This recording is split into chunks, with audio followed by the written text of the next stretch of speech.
7:48. Nice day on the way. He's the mayor of Ithaca. Savante Myrick is on the line right now. Good morning, sir. Thanks for coming on. Good morning. I appreciate it. So you're stumping on the trail for Hillary Clinton. Yes, that's right. Support Secretary Clinton, and I'm very excited about this Tuesday's primary. So, listen, I mean, you got to be feeling a little bit of the heat here. I mean, let's be honest. Bernie Sanders has won 8 of the last 9 primaries. How do you explain that? Well, I think it's because Senator Sanders is very passionate. He's very well-spoken, and he's been very consistent throughout his whole career. I mean, it's hard not to like Bernie Sanders. I like Bernie Sanders. And he's won 8 of the last 9, but those 8 of the last 9 have been in small states, relatively small states. Many of those were caucuses.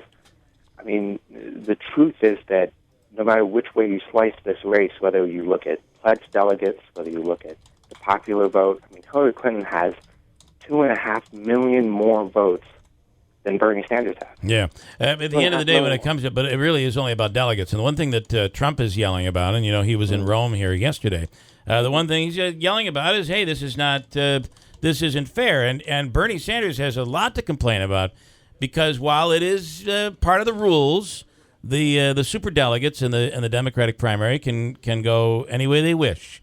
Yeah. But at the end of the day, with everything going on, if you take away the superdelegates, they're pretty close. I mean, in terms of delegates, not as close as they would seem. I mean, again, because I don't know how you can say that. How can you say that? It's like 1,200 to 1,000.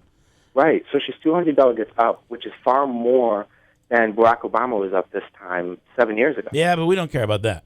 8 of the last 9 primaries, Hillary Clinton has been beaten. Right. I mean, by small margins. Still, in big though, states, I mean, diverse states, yeah. States like New York, states where, you know, it's not just enough to talk a nice game, but we need to know that you can actually deliver for your constituents. Yeah. We watched Hillary Clinton deliver. I mean, to get elected in New York State twice, a state with a population that's far more diverse than Vermont. Places like North Carolina, places like Texas, places upcoming like Pennsylvania and California, they'll hold a lot more delegates than Wyoming. So you can win Wyoming, you can win, North Dakota, you can win South Dakota, but that doesn't represent most Americans. Most Americans live in places like North Carolina, South Carolina, Florida. All right. Well, listen, Pennsylvania, and the secretary has outperformed the senator badly there. I don't want to. They know it's not just about passion. It's about it's about delivering. Sure. Let's talk about New York. Right now, she's up by maybe 10 points, maybe a little more than that, depending on the poll you're looking at. What happens? What does she have to do here in New York? If she doesn't win with a blowout, don't you think that is a problem for Hillary in her home state where she was the U.S. senator? Yeah, I don't think so. I mean, from a delegate standpoint, because she has a lead, she could tie every state from here on out. Yeah. She could trade wins back and forth, and she would still win because she's won more votes and she's won more delegates. And I think it's telling that the superdelegates are all rallying behind. Well, because they worked with her in the Senate, and, I understand. And just like here in New York, I think it's important. You know, I've been in politics for 10 years now. I first got elected when I was 20 to the city council, and I've been mayor for about 5 years.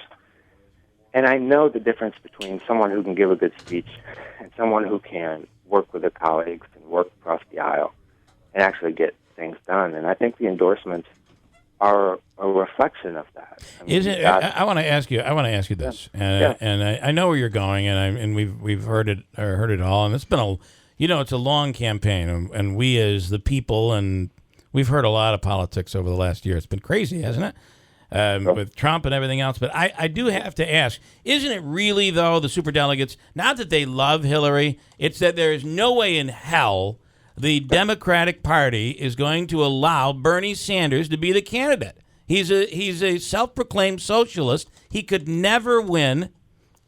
There's no way he becomes the candidate. Isn't that it? I can tell you what I hear from, and I don't know many superdelegates, but what I hear from them is that Hillary Clinton and Bill Clinton got in touch with them 30 years ago and have never lost touch.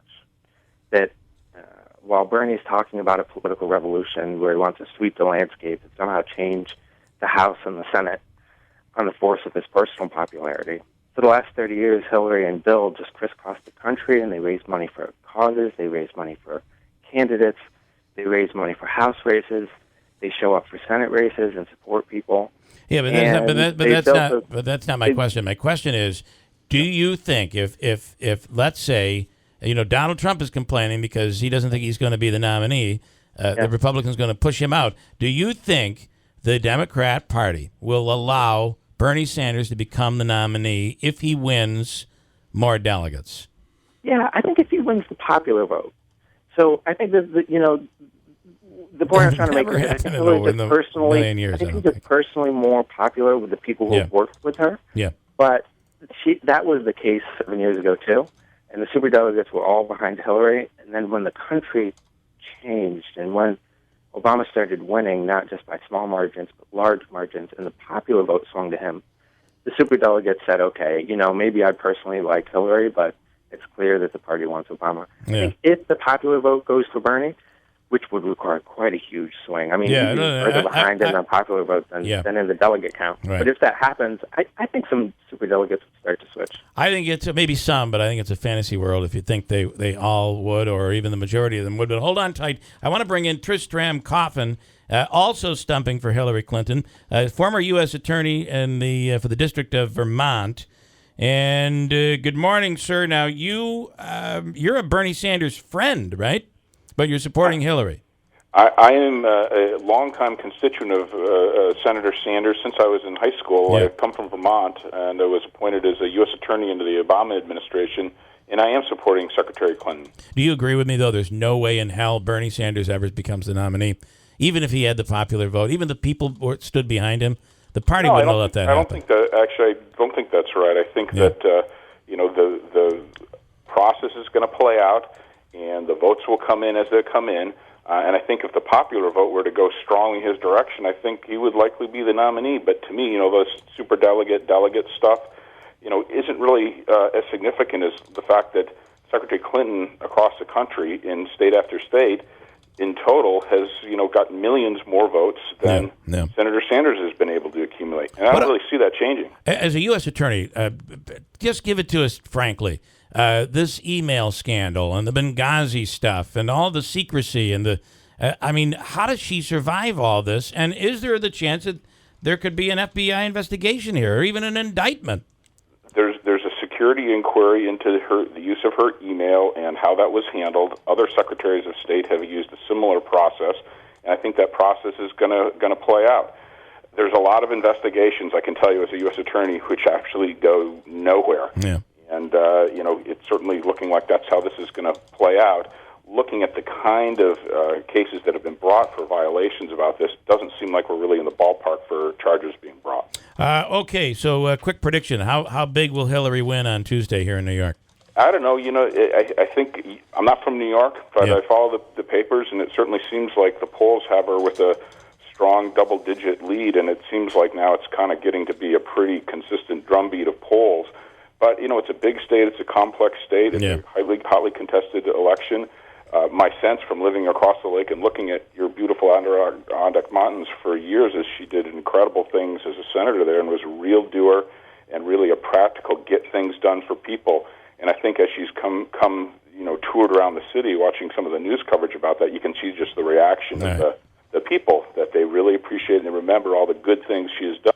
Right. Very, very practical, accomplished individual who's had real results that made a difference in people's lives. All right, Tristram Coffin, thanks for your time. And Mayor Myrick, a quick prediction: New York on Tuesday. You know the state.